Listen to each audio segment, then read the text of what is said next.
Então vamos lá, dando seguimento às nossas aulas, tá? Essa seria a terceira aula que envolve o assunto reações de oxidação e redução. Eletroquímica, tá? Seria a segunda aula de eletroquímica especificamente. Então, só para começar introduzindo o que eu quero falar hoje com vocês. Sobre isso que está aí, obviamente, nas fotos, né? Vocês já estão acostumados, eu sempre começo assim. O que tem ali em cima nesses cilindros? Gás cloro, Cl2, tá? Embaixo, gás hidrogênio, H2. Aqui em cima, tá na frente, deixa eu tirar, carro movido a hidrogênio. Então, a gente vai ver como é que isso acontece, como é que isso funciona. E aqui embaixo uma bike, tá? Uma bicicleta, eu adoro bicicletas. Uma bicicleta feita de alumínio. Onde é que eu quero chegar nessa aula? Como é que eu obtenho essas coisas? Como é que eu obtenho o gás cloro? De onde é que eu tiro esse gás cloro? De onde é que eu obtenho o gás hidrogênio? De onde é que eu obtenho o alumínio sólido, assim como ele está aqui na bicicleta? Vocês concordam que alumínio é um minério? Eu extraio o minério lá, a pedrinha, tem alumínio no meio, mas como é que eu purifico? Como é que eu faço o alumínio ficar sozinho nisso? É isso que a gente vai aprender. A gente vai ver que tudo isso são reações de oxidação e redução, tá? Ou reações redox ou oxirredução. Seguindo então. Lembrando, o que a gente já falou? A gente já falou sobre pilhas, né? E agora a gente vai entrar em eletrólise, que seria basicamente o contrário do funcionamento da pilha. Tá? Seria como se fosse recarregar a pilha depois que ela já descarregou. Então, para recordar, antes de eu falar ali do fluxo de elétrons e se é espontâneo ou não. O que era uma pilha? A pilha pegava energia química lá, de uma reação de oxidação e redução, e quando aqueles elétrons andavam de um lado para o outro no fio metálico, eu acendia uma lâmpada, por exemplo. Então, eu transformar energia química em energia elétrica, isso eu chamava de pilha, e agora eu fazer o processo inverso, eu dar uma energia elétrica e armazenar aquilo em forma de reações, transferir elétrons para armazenar aquela energia elétrica em forma de reação, eu vou chamar de eletrólise. Caso dúvida em algum desses conceitos, alguma coisa, é só voltar uma aula que vai ficar tudo bem claro, tá bem? Então, se a pilha era um processo espontâneo, onde eu transformava energia química em energia elétrica, a eletrólise é o oposto, vai ser um processo não espontâneo, tá? Então, para retomar, o que eu tenho nessa figura aí em cima? Aí eu tenho uma pilha, tá? Como é que funcionava mesmo essa pilha? Bom, aqui eu tinha o zinco sólido, né? Uma barra de zinco sólido com NOx 0, tá? E nessa solução eu tinha vários cátions zinco mais 2, ou seja, faltando 2 elétrons. E no lado direito ali eu tinha uma placa de cobre, também sólido com NOx 0, e vários cobres mais 2. Íons cobre ali em solução também, cátions cobre no caso. Então o que acontecia? Comparando esses dois metais, o zinco tem mais tendência a oxidar, a dar elétrons. Então esse zinco que estava na barra, ele ia perdendo os 2 elétrons, né? Passava no NOx de 0 para mais 2, esses elétrons corriam pelo fio, acendiam a lâmpada, e quando chegavam aqui nesta barra, esses elétrons, esses 2 elétrons foram perdidos pelo zinco, acabavam indo parar naquele cobre que era mais 2, então mais 2 menos 2 elétrons, ele se reduziu, recebeu os 2 elétrons, e esse cobre ia se armazenando aqui nessa placa, tá? E aqui essa ia soltando o zinco ali, ela ia diminuindo a placa. Isso era a pilha. Agora a eletrólise é como se fosse fazer o processo inverso. Eu quero voltar os elétrons para cá, por exemplo. Se eu fizer o processo inverso, vai acontecer o quê? O cobre que estava 0 aqui, né, com NOx 0, ia virar cobre mais 2, começar a vir para a solução, então essa placa ia começar a se acabar, né, ia perder isso aqui, ia ficando cada vez menor, e esses elétrons iam correr para o lado oposto, agora iam chegar aqui, esses elétrons iam ser capturados pelo zinco mais 2, que ia ficar zinco sólido, e essa barra aqui ia voltar a se formar toda, tá? Só que, Como o cobre tem mais tendência a se reduzir, a receber elétrons naturalmente do que o zinco, a reação ela sempre acontece nesse lado aqui da pilha, por isso que a pilha é um processo espontâneo. Se eu quiser fazer esse para o lado oposto, como eu mostrei, fazer os elétrons irem do cobre para o zinco, eu vou ter que dar uma energia externa, vai ser um processo não espontâneo. E isso eu chamo de eletrólise. Sim? Então, apagando tudo para não ficar tão poluído aqui a coisa. Vamos apagar. Tá, quase tudo. Acho que eu apaguei tudo agora. Sim. Então, o fluxo de elétrons aqui na pilha, ele é da onde? Ele é do ânodo para o cátodo. E a gente falou que o cátodo era o polo positivo, né? Fazia sentido esse aqui ser o polo positivo, porque os elétrons são negativos, corriam do polo negativo para o positivo.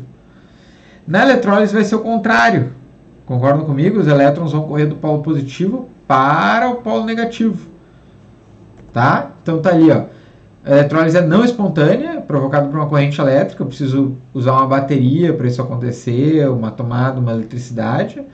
E o fluxo de elétrons agora é o contrário, ele vai do polo positivo para o polo negativo. E daí as provas costumam fazer esse tipo de pegadinha, né? Cuidar que aqui inverte para onde correm os elétrons. Então, comparações basicamente. De novo, mesma coisa que eu já tenho falado. Pilha, processo espontâneo. Eletrólise, não espontâneo. Pilha transforma energia química em energia elétrica, eletrólise transforma energia elétrica em energia química. Na pilha, o ânodo, né, vogal com vogal, ânodo, onde ocorre a oxidação, onde eu dou elétrons, oxidar, dar elétrons, é o polo negativo, porque ele dá elétrons no polo negativo, eles correm para o polo positivo, que é o cátodo. Então aqui na pilha, o ânodo é o polo negativo. Na eletrólise é o contrário, o ânodo é onde vão chegar os elétrons. Sim? Então aqui o ânodo vai ser o polo positivo. Agora eu inverto o nome. Sim, quem é que está dando elétrons? É quem estava na direita, concordam comigo? Tá? No caso ali do slide anterior, se eu fizesse a reação de volta, agora quem estaria dando os elétrons, se eu fosse daqui para lá, seria o cobre. Então aqui vai ser o ânodo. Só qual é a grande diferença? O ânodo vai continuar sendo polo positivo nesse caso aqui. E aqui seria o cátodo, né? Que é quem vai receber elétrons. Consoante, consoante. O cátodo recebe elétrons. Entenderam? Então muda o nome cátodo e ânodo quando eu falo eletrólise. E os elétrons eles correm para o sinal oposto. Para o sentido oposto de onde era a pilha. Então na pilha, o cátodo era o polo positivo, que era onde chegavam os elétrons para acontecer a redução, e na eletrólise o cátodo é o polo negativo, que agora os elétrons estão indo para o outro lado. Fechou? Então agora a gente quer falar eletrólise ígnea, o primeiro tipo de eletrólise. Que porcaria é essa de eletrólise ígnea? Bom, ígnea tem a ver com calor, com fogo, com coisas derretidas, tá? Grosseiramente para a gente entender. Então a eletrólise ígnea ela sempre vai se tratar de substâncias iônicas. Qual é a principal substância iônica que eu sempre falo em aula, que é que todo mundo tem que saber? Pensei em substância iônica, ligação iônica, eu lembro automaticamente do NaCl. Tá? E o NaCl, quando eu fundi ele funde a 820 e poucos graus Celsius. Não me lembro exatamente, não importa muito aqui para nós. Tá? Quando eu fundir, eu vou ter que lá que eu chamar de dissociação. Eu vou ter Na mais Cl menos. E cuidem que existe uma diferença entre dissociação e ionização. Ionização, por exemplo, para o HCl, que é uma ligação covalente. Tá? Quando eu botar o HCl em água, vai liberar H+, mais Cl-. Isso é uma ionização, porque não era uma ligação iônica, era uma ligação covalente. Aí aqui ocorre a formação de íons. Eu fiz uma ionização. E aqui no caso do NaCl já era uma ligação iônica. Então eu chamo de dissociação. Eu dissociei os íons que já existiam. Tá? Mas enfim, isso foi só uma memória. A gente explica isso em outras aulas, em outros momentos. Mas é sempre bom recordar. Recordar é viver. Tá? Então tá. Eletrólise ígnea, substâncias iônicas fundidas, né? Fusão, né? O passar do sólido para o líquido, como aqueci, triângulozinho de aquecimento, 800 e tantos graus Celsius. Se eu não me engano, 821, tá? E daí o que acontece? Na eletrólise ígnea, então, eu vou ter Na+, e Cl- ali no meio de ele fundido, ele no estado líquido, Na+, e Cl-. Aqui só eu fui procurar no YouTube alguém tentando fazer isso em casa. Então essa pessoa pegou um tubinho de ensaio, e esse tubo de ensaio não é de vidro comum, tá? Esse tubo de ensaio é de um vidro que tem boro e silício, que faz ele resistir melhor à temperatura, tá? E a pessoa pegou um maçarico aqui, então um troço que gera muito calor, porque eu não vou conseguir derreter o NaCl sal de cozinha numa colher no meu fogão, não vai funcionar que nem funciona com açúcar. Lembram que com açúcar a gente consegue derreter no fogão, faz aquele melado ali, tá? E aqui a gente não consegue. Então com o maçarico eu vou atingir uma temperatura muito alta, perto disso daqui, e ele vai começar a derreter, tá? Vocês podem ver esse vídeo no YouTube, ele é bem legal. Então tá, o que acontece basicamente? Aqueci ali a mais de 800 graus Celsius, já mostrei para vocês, né? Fiz uma dissociação, NaCl tinha uma ligação iônica, agora está separadinho ali em íons, o cátion Na+, e o ânion Cl-. O que vai acontecer nessa história da eletrólise? O que é eletrólise então? Quem é aqui que está precisando receber elétrons? O sódio. Como ele está em Na+, ele vai se aproximar do polo negativo, que nesse caso agora a gente falou que é o cátodo, que é onde vai acontecer a redução. E os Cl-, eles vão se aproximar do polo positivo, que é o ânodo, que é onde vai acontecer a oxidação. Então o Cl ele vai dar elétrons, né? Está perdendo esse elétron aqui que está sobrando dele, e esse elétron está correndo e vai parar onde esse elétron? Vai parar no sódio. Sim? Então o sódio, basicamente, que estava mais, vai ganhar um elétron, né? Vai ficar sódio com NOx zero agora.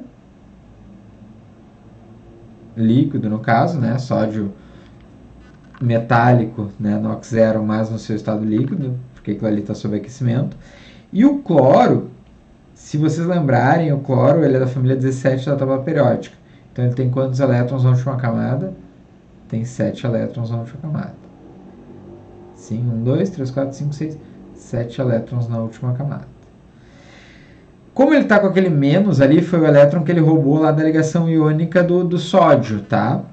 Então ele está menos é porque ele está com um elétron a mais aqui. Ele está com esse elétron aqui sobrando. Sim? Então o que ele vai fazer? Quando ele perde esse elétron, o que acontece? Ele volta a ficar com o 7 da última camada que ele sempre teve. Sim? Como ele está lá na tabela periódica. Lembrando de novo, de onde é que veio esse oitavo elétron que está aqui? É o da ligação iônica lá, quando o sódio que tinha 1 na última camada perdeu aquele 1, aí ficou positivo, e ele deu aquele 1 para o cloro que tinha 7 na última camada, e ficou com um elétron a mais, então ficou com seus 8. E daí assim se formava a ligação iônica. Então esse cloro, quando ele chegar aqui no ânodo, ele vai perder esse eletrinho, vai voltar a ficar com seus 7, e isso vai acontecer também com outro cloro que está na volta dele. E quando isso acontecer, eles vão fazer uma ligação covalente. Agora pode contar, ó, esse cloro tinha o seu 7, está usando esse também. Tá? Estão compartilhando elétrons, esse cloro agora tem 8. Esse aqui tem o seu 7, está usando esse aqui também. Agora ele também tem os seus 8. E isso forma cloro, gás, que vai acabar borbulhando e vai sair aqui. Então a gente consegue formar aqui tanto sódio, né, sódio metálico ali, fundido, né, no seu estado líquido, e gás cloro. Tá? Isso é eletrólise ígnea. Agora, nem preciso apagar, vou passar aqui.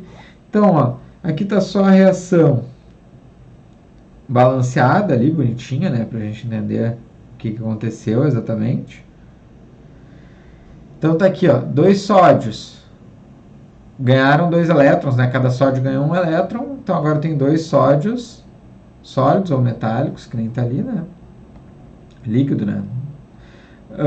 E os cloros, cada 2 cloros que perderam 1 elétron cada um, eu formo Cl2, tá? E daí, para eu montar a reação global isso aqui, onde é que ocorre isso aqui do sódio ganhar elétrons? Quem ganha elétrons se reduz, né? Receber elétrons. E R, consoante com consoante, né? Se recebe elétrons aonde? No cátodo. Então essa aqui é a semeação do cátodo. E o cloro perdeu elétrons. Dar elétrons ocorre no ânodo, tá? Oxidação, vogal com vogal, oxidar ocorre no ânodo. Então essa é a semeação do ânodo. Aí aqui se balanceou, né? Como eu mostrei para vocês aqui, eu desenhei só um sódio sozinho ganhando elétrons, mas como o cloro precisa de 2 ali, né? Para eles fazerem aquela ligação covalente que eu mostrei, eu tenho que balancear também. Eu tenho que ter 2 elétrons aqui e 2 elétrons aqui. Aí para eu montar a reação global, né? Como é que eu faço? Tenho aqui 2 elétrons antes da seta e aqui 2 elétrons depois da seta, porque é o mesmo elétron que saiu de um lugar e foi para outro lugar. Reação global, então, é tudo que sobrou, ó, 2Na mais 2Cl-, depois da seta, gerando 2Na mais Cl2. Fechou a reação global. Basicamente, é isso que nós temos que saber.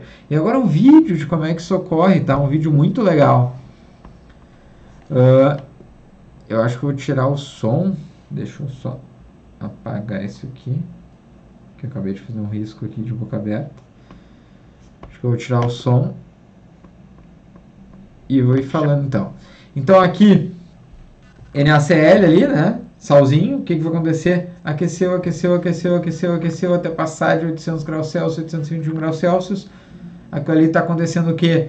Fusão, passando do estado sólido para o estado líquido. E agora como é que eu tenho NaCl ali? Tive uma dissociação, Na mais Cl menos, que é o que está mostrando aí, tá? E agora o que acontece? Coloquei os eletrodos, coloquei uma energia externa, uma pilha ali, para fazer essa função de dar energia, já que eu estou fazendo uma eletrólise, tá? Deixa eu avançar porque sem querer eu pausei. Então agora que eu botei a pilha ali, o que vai acontecer? No cátodo, que é o polo negativo, quem é que vai se aproximar? Os Na+, que são positivos, e no ânodo, que é o polo positivo, vão se aproximar os Cl-, que são negativo por atração eletrostática. O que vai acontecer aqui, então? O sódio vai receber elétron, formando sódio metálico, né, com NOx zero. Ele está com NOx mais 1, agora ele recebeu elétron, passou a ser NOx zero, reação no cátodo de redução, receber elétrons consoante com consoante. E agora no ânodo, o que vai acontecer? Os cloros, que estavam com elétron sobrando, liberaram um elétron cada cloro, ficaram com 7 na última camada, fizeram uma ligação covalente, compartilharam, viraram cloro gás Cl2. Então receberam os elétrons, cederam os elétrons, perderam os seus elétrons no ânodo, tá? De novo, reação global ali, como mostrei para vocês, né? Semeações e a reação global, tá? Esse vídeo é muito bom, muito legal, muito bem explicado. Tá o link ali embaixo, se quiserem vejam de novo, tá? Aquilo foi a eletrólise ígnea, então, não tinha água envolvida, não tinha água. Os únicos íons que tinha ali era Na mais e Cl menos, tá? Ponto. E agora a gente vai falar de eletrólise aquosa. Qual é o grande problema da eletrólise aquosa? Eu vou dissolver alguma coisa na água, eu estou usando a água como solvente. Só que vai ocorrer uma competição de íons. Se, por exemplo, eu dissolver NaCl na água, né? Vocês concordam que se eu dissolver NaCl em água, o que acontece? Mesma coisa, ocorre uma dissociação. Vou ter Na mais Cl menos. Só que, agora eu também tenho dentro dessa jogada a água. E a água, se vocês lembrarem lá das aulas de equilíbrio, ela tem uma coisa que é chamada seguinte, autoionização da água. A água ela pode simplesmente estar ali de boa, ó, H2O. Em algum momento, por exemplo, chega outra molécula de H2O perto, e como o oxigênio tem elétrons sobrando, ele pode capturar esse hidrogênio aqui. Então eu ficaria com H3O+, mais OH-. Então, na eletrólise aquosa eu tenho esses íons aqui, que podem ganhar, perder elétrons, e esses íons aqui. Tá? Isso aqui às vezes também é desenhado assim, a autoionização da água às vezes também é desenhada assim, eu posso representar ela assim, H2O gerando H+, mais OH-, tá? Assim é mais fácil de desenvolver os raciocínios, é mais fácil de ensinar, mas às vezes as provas mostram assim, atualmente essa é a teoria mais aceita, tá? Mas se vocês raciocinarem assim vai dar certo também, funciona. E quando a gente está conhecendo essa matéria pela primeira vez, raciocinar dessa forma aqui fica mais palpável, mais fácil para o aluno entender, tá? Mas mostrei as duas para que vocês entendam. Qual é a moral, então? Ó, aí está mostrando o que está acontecendo, ó, um H2O aqui, foi lá e pegou o hidrogênio do outro. Então, nesse lado aqui ficaria H3O+, e nesse aqui, OH-. Tá? E, no caso do NaCl, o NaCl ali, ó, dissolvia ele em água, o que acontece? Na e Cl-. Tá? Fechou? E agora, quem é que, por exemplo, assim, ó, lá no ânodo, se a gente conversou que no ânodo ocorre oxidação, ou seja, dar elétrons. Quem será que vai dar os elétrons nesse caso? Vai ser o OH- ou Cl-? E no cátodo, que recebe elétrons, quem será que vai receber elétrons? Vai ser o Na- ou H+? Puxa, aqui ficou mais complicada a coisa. Como é que eu vou saber isso, tá? Então, eu vou saber isso basicamente pelas prioridades. A gente vai chamar de prioridades de descarga. Por que eu vou ter essa figura? Porque eu sou apaixonado por bicicletas, eu gosto muito de pedalar. Então, né? O cara vai lá e compra uma bicicleta de 10 mil reais, levando na Brasília ali, caindo aos pedaços. Não tem nem janela na Brasília. Esse aqui até pegou fogo no troço, tá? E na minha casa é assim, é cheio de bicicleta por todos os cantos. Eu não posso ver que eu me apaixono pelas bicicletas.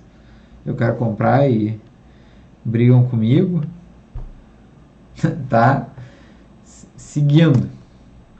Então, por que prioridades? Prioridades de descarga. E daí de descarga, quer dizer assim, ó, se eu tenho H+ e Cl-, é quem vai se descarregar, quem vai perder ou ganhar a carga. E tanto faz perder ou ganhar, é prioridade de descarga, tá?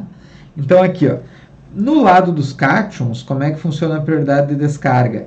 A ordem de descarga está para baixo. Então, quem é mais fácil de descarregar, de perder essa carga que está faltando ou sobrando, no caso dos cátions, né, que está faltando elétrons, ó, o H+ ele tem prioridade sobre metais alcalinos, sobre o sódio, por exemplo, né, que é um metal alcalino família 1. Metais alcalinos terrosos é família 2, ali seria, por exemplo, cálcio +2, magnésio +2, etc. Então, eu tendo os dois, o H+ e o Na+, quem é que vai receber o elétron? Vai ser o sódio ou o hidrogênio?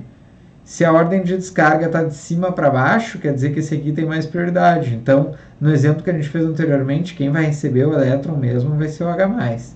E no exemplo que a gente fez antes, o que eu tinha de ânion? Eu tinha Cl- e OH-, né? Mas quem é que tem mais prioridade, ó? Ânions não oxigenados, no caso Cl-. Tá? E aqui está o H. O H tem menos prioridade que o Cl-. Então, quem é que vai dar elétrons, né, no ânodo? Quem vai se oxidar vai ser o ânion cloreto, tá? Obviamente, não tenho que decorar essa tabela aqui, tá? Não tem que saber, a prova tem que me dar isso, tá? Não tem como saber essas coisas, tá? Tem que saber o que acontece, por que as coisas acontecem. E daí aqui só um detalhezinho, tá? Quando o íon OH-, né, da água tiver prioridade de descarga, digamos que fosse ele contra o flúor menos, quem vai perder o elétron vai ser, quem vai se oxidar vai ser o OH-, tá? A semi-reação de oxidação será essa daqui, ó.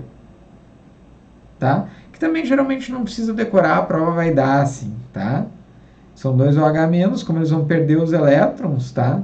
Vai acabar formando H2O e vai sobrar um oxigênio sozinho, né? Aqui 1,5 vezes esse 2 aqui, porque são dois oxigênios, é O2.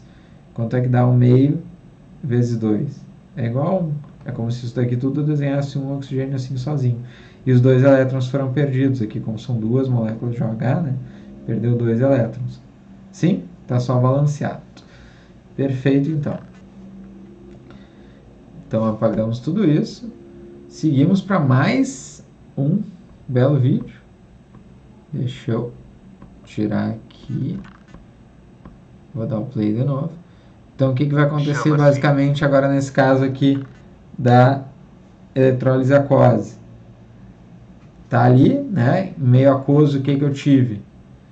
O que eu tenho lá no meio aquoso? A água, tá? Os íons provenientes da hidrólise ou dissociação do eletrólito, no caso, se eu usar NaCl, vai ser Na+, Cl-, e a autoionização da água ali, que vai me gerar H+ e OH-. Então, vou ter aquela competição, né? Eu vou ter dois cátions, Na+ e H+, e dois ânions, OH- e Cl-, tá? Então, vai vídeo. Então tá aí, agora ele vai mostrar em detalhe ali como é que tá, vai colocar os dois eletrodos, né? Polo positivo, polo negativo. De novo, polo negativo, quem é que vai se aproximar do polo negativo? Todo mundo que é positivo, né? O Na+ e o H+, ou H3 ou mais, tá? Como a gente conversou antes. E no ânodo, que é o polo positivo, quem é que vai se aproximar? OH- e Cl-, tá? No cátodo, o que acontece? Redução, né? Consoante, consoante. Vai receber elétrons. Quem é que vai receber elétrons? Na+ ou H+? A gente viu que a prioridade de descarga é do H+. E no ânodo, que é quem vai ceder os elétrons, a gente viu que quem é que tem tendência a ceder os elétrons? Era o OH- ou o Cl-? A gente viu que quem tinha tendência a ceder os elétrons era o Cl-. Então, o que vai acontecer lá no nosso cátodo? Chegando os elétrons, né? Aqui ele está botando como água, tá? Mas a gente entende que seja o H+, que vai ficar mais fácil para compreender. Aqueles H+, receberam um elétron cada um. Então, agora, a grande sacada é a seguinte. Se eles receberam, vou desenhar aqui, se teve a autoionização da água, né? H+, mais Cl-.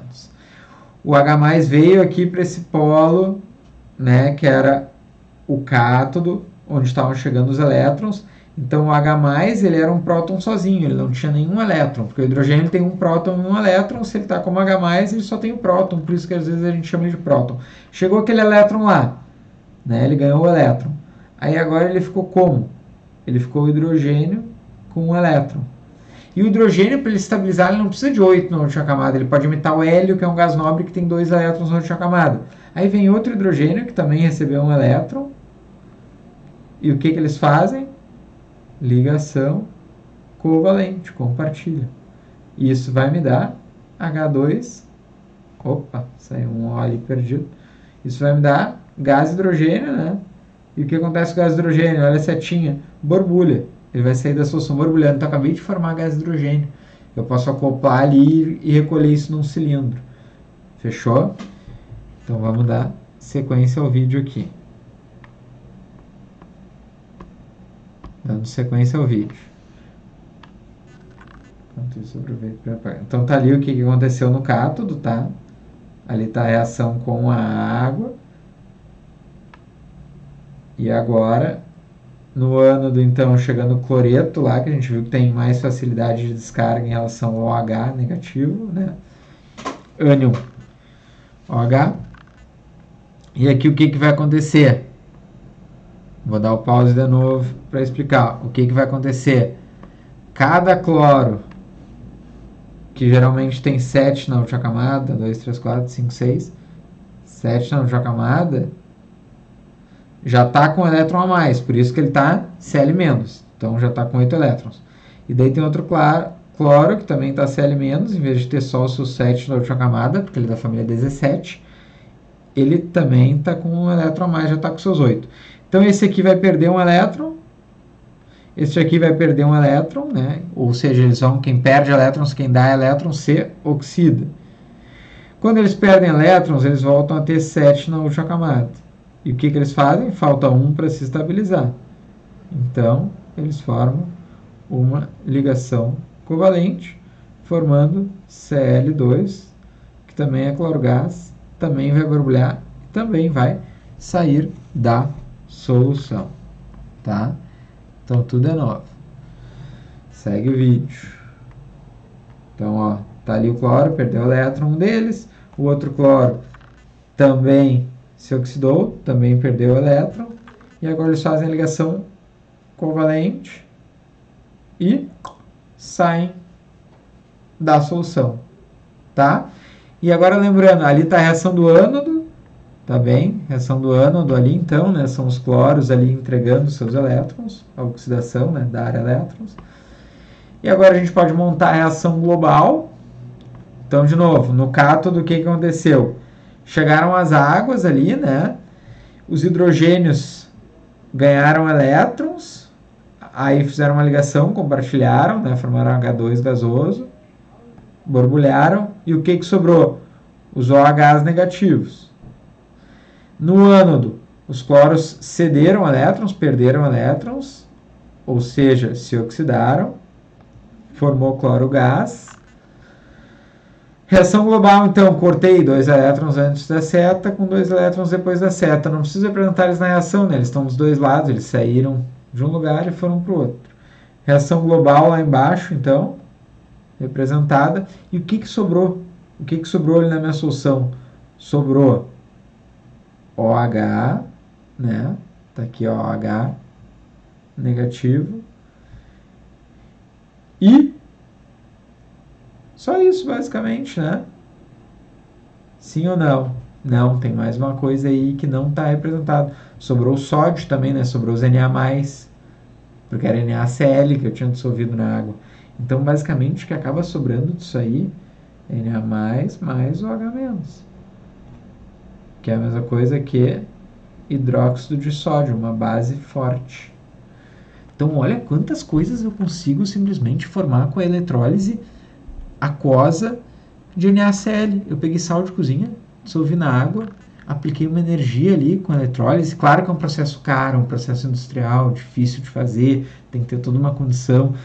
Mas olha o que a gente consegue. A gente consegue fazer gás cloro. Para que eu uso aquele cilindrão de cloro lá do início da apresentação? Para clorar a água, para matar os micro-organismos, bactérias, para a água poder vir pela rede ali do DEMAI, da Corsã, seja da empresa do teu estado, aí, do teu lugar, que produz água, seja ela pública, privada, enfim. A água é clorada com cloro gás, tá?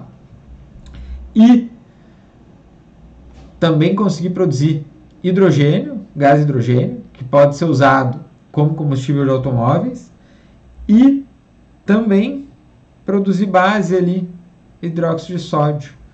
Diabo verde, conhecem o diabo verde, aquele de botar na rala, da pia? Então, olha quantas coisas é possível de fazer com a eletrólise, tá? Deixa eu ver se tinha mais alguma coisa do final do vídeo para mostrar, só que eu acabei pulando, eu acabei passando. Mas acho que não tinha mais nada assim de... Ah, tá aqui embaixo, ó. Tá mostrando ali que sobrou a reação completa, essa última aqui sobrou NaOH. Tá? Então é isto, basicamente.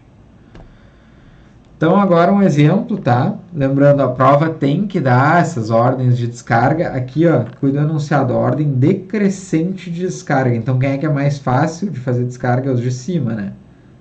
A ordem está decrescente. Quem é os que tem mais facilidade? Esses aqui. Mesma coisa, a ordem decrescente de facilidade de descarga de ânions. E daí se me perguntarem assim, eu quero fazer a eletrólise aquosa do HBr, tá? Ácido bromídrico. Como é que eu vou raciocinar isso? Bom, se eu jogo HBr em água, a mesma coisa que o HCl, né? Vai dar H+, mais Br-. Só que eu tenho a autoionização da água, que a gente já conversou. H+, mais OH-. Então, o que eu tenho de íons? Este íon, este íon, este íon e este íon. E agora, quem é que vai receber elétrons, né? Quem é que vai se reduzir? Vai ser o H+, e eu só tenho ele, né? Aqui é H+, e aqui é H+. Então, só pode ser ele que vai receber elétrons. Ele está aqui, ó. Ele estaria aqui, ó.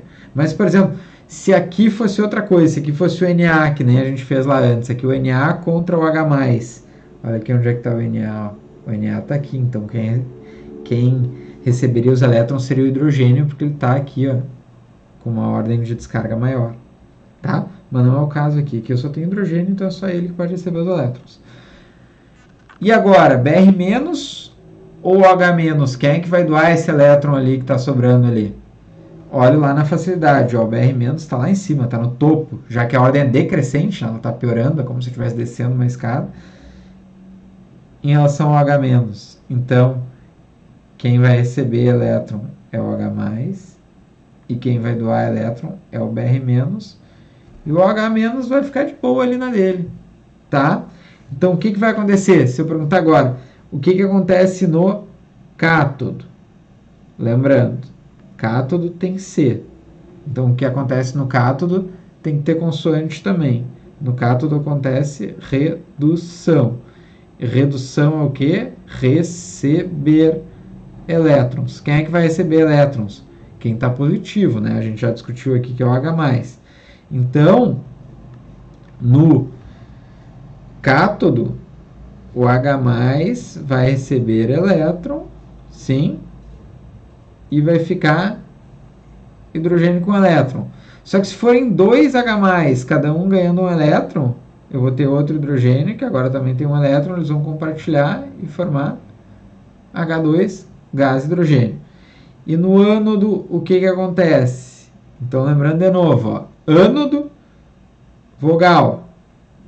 No ânodo ocorre oxidação. Dar elétrons, né? Oxidar é dar elétrons. Tá? Então, quem é que dá elétrons? O bromo tem mais facilidade de descarga. Então, o bromo, ele estava com elétron sobrando. O que ele vai fazer? Vai perder esse um elétron. Agora vai ficar Br mais aquele elétron que ele perdeu. Só para lembrar, bromo da família 17, que nem o cloro. Ele tem 1, 2, 3, 4, 5, 6, 7 elétrons na última camada. Só que aqui, como está com um elétron a mais, tem uma carga negativa a mais, ele estava com 8 elétrons. Ele perdeu esse daqui e voltou a ter o seu 7 na última camada, e esse aqui aconteceu a mesma coisa. Tá? Outro bromo ali que também perdeu um elétron. O que eles vão fazer? Compartilhar. Agora cada um tem 8. Então, se forem dois bromos negativos, eu vou gerar o quê? Vão perder 2 elétrons, cada um vai perder um elétron, e eles vão gerar bromo 2, que também vai ser gás, e que também vai sair borbulhando. Eu acabei de gerar bromo gasoso, tá? Gás bromo, basicamente. Deu para entender? Reação global, que eu não botei aqui, mas aqui está feita a reação global. Ó. Vamos ver se a gente acertou. O que aconteceu no cátodo? Exatamente o que eu falei, não menti para vocês, acertamos. O que aconteceu no ânodo? Exatamente o que eu falei para vocês, acertamos. E agora como é que eu faria a equação global? 2 elétrons aqui antes da seta, 2 elétrons depois da seta, reação global. O que sobrou na esquerda? 2H+, mais 2Br-. O que sobrou depois da seta? H2 mais Br2. Fechou? Sim? Fechou. Isto aí, então. Maravilha? Tá bem? Aqui ele botou como se fosse 2HBr, também pode ser, tá? Aqui os dois ligados antes deles se separarem na água ali, mas não tem problema, vale as duas coisas, tá? Como se fosse 2NaCl, que é a mesma coisa que 2Na+, mais 2Cl-, como tá dissolvido em água aquilo ali. Tá bom? Então agora, só para demonstrar assim uma coisa bem aplicável, né? Carro movido a hidrogênio, como é que vai funcionar esse troço? Abasteci o carro com hidrogênio ali, ó, full in. Tá entrando hidrogênio ali, ó, entrando gás hidrogênio. O que acontece? O hidrogênio tá perdendo elétrons aqui, ó, no ânodo, né? Ânodo, oxidar, dar elétrons. Então ele deu elétron, né? Lembrando, H2, o que é o H2? É aquela ligação covalente, compartilhando um elétron cada um. Se eu perdi 2 elétrons, cada hidrogênio perdeu esse único elétron que tinha e ficou H+ e H+. Esses elétrons vão fluir para onde? Vão correr, vão gerar energia elétrica, que vai fazer a roda do carro girar, né? Que vai fazer o carro andar. E onde é que vão parar esses elétrons? O O2 que está entrando aqui, que está vindo da atmosfera, do gás atmosférico, vai chegar aqui. Como é que é o O2? O O2, se vocês olharem, ele é da família 16. Ele tem 6 elétrons na última camada. Tá? E como é que o O2 funciona? Ele tem uma ligação dupla aqui, ó. Está compartilhando. Então agora esse aqui tinha 6, 7, 8. Esse aqui tinha 6, 7, 8. Isso é o O2. E o que acontece com o O2 quando chegar esses elétrons aqui? Cada oxigênio do O2 já vai ficar com 8. Vai ganhar 2 elétrons, ó. Já vai ficar com 8. Então vai ficar O menos 2. Vai se separar do outro oxigênio que também já vai ficar com seus 8. Que também fica O menos 2. Tá bem? E daí, esse O menos 2, ele tá aqui, ganhou os elétrons, só que essa membrana aqui, ó, ela é uma membrana que é permeável ao H+. Então, o H+, quando chegar desse lado e entrar em contato com o O menos 2, o que vai formar? E agora, esse O2, então, com seus 8 elétrons, o que acontece? O O2 com seus 8 elétrons está aqui, tranquilamente, e chegou próximo dele um hidrogênio que não tinha elétron nenhum. O que acontece aqui? Aquela famosa ligação, lembrando isso aqui, ó, O menos 2, aquela famosa ligação coordenada dativa, tá? Que antigamente a gente chamava de dativa e hoje a gente chama de ligação covalente coordenada, que é quando os elétrons que são divididos vêm de um lado só. É como se o hidrogênio não entrasse com nada na jogada, ele só entrou com a participação de corpo presente. Quem entra com os elétrons são o oxigênio. Então esse oxigênio, no momento em que ele pega e compartilha, aqui formei uma ligação, tá? E ele faz a mesma coisa com outro hidrogênio, ó, como se ele pegasse esses 2 elétrons aqui e jogasse eles para compartilhar, botasse eles para jogo. Como é que eu formei aqui? H2O. Cada hidrogênio tem 2 elétrons, estão estáveis, e o oxigênio tem 1, 2, 3, 4, 5, 6, 7, 8, também está estável. Então aqui vai se formar água, magicamente vai se formando água. Então o resíduo desse motor que usa gás hidrogênio como combustível é água. Então isso daqui é ecologicamente muito correto, tá? É sensacional. Qual é o grande problema disso? É que para gerar o gás hidrogênio, para usar de combustível, eu preciso fazer aquela eletrólise. E aquilo lá é caro, é difícil, é um processo complexo, tá? Aqui no final, nessa parte, né? Ó, quando vinham 2 H+ para cá, se juntam com cada oxigênio. Tá bem? Acho que deu para entender. Qualquer coisa, mandem perguntas e questionamentos. Aqui, de novo, tá explicando, tá? Como é que funciona ali. Então, pausem aí o vídeo, leiam com calma, tá entrando ali o combustível, mas basicamente está acontecendo alguma coisa. Ó, o hidrogênio perdendo seus elétrons, chegando aqui H+, que vai chegar no O-2, vai acontecer a mesma coisa, tá? Aqui, ó, o que emite? Ar mais vapor d'água.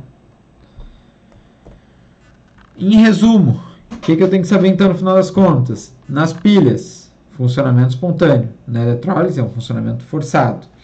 Na pilha, os elétrons eles vão ir do polo negativo para o polo positivo, que é o que se espera de uma coisa espontânea. O elétron negativo ele tem que ir para o positivo. Na eletrólise, como é uma coisa não espontânea, eu estou jogando ele para onde ele não quer ir, para onde ele não iria naturalmente. Então o elétron está indo para o polo negativo, o elétron está saindo do polo positivo, indo para o polo negativo. Então, ó, aqui na pilha eu consumia lá a placa de zinco, porque o zinco 0 ia perdendo os elétrons, ficando zinco mais 2, os elétrons vinham para cá, para essa placa, e pegavam cobre mais 2 da solução, transformavam em cobre com NOx 0 que se depositava. Aqui na eletrólise eu estou forçando o contrário. Agora é o cobre que está perdendo os elétrons, está consumindo a plaquinha, e o zinco está se depositando. É como se eu fizesse a pilha andar para o outro lado, como se eu estivesse recarregando da minha pilha. Depois que eu recarreguei, deixei ela assim, eu posso voltar e fazer ela acontecer espontaneamente de novo, como é o caso aqui do funcionamento da pilha. Tá? Então aqui a mesma coisa, está só mostrando, ó, como os nomes trocam. Ó.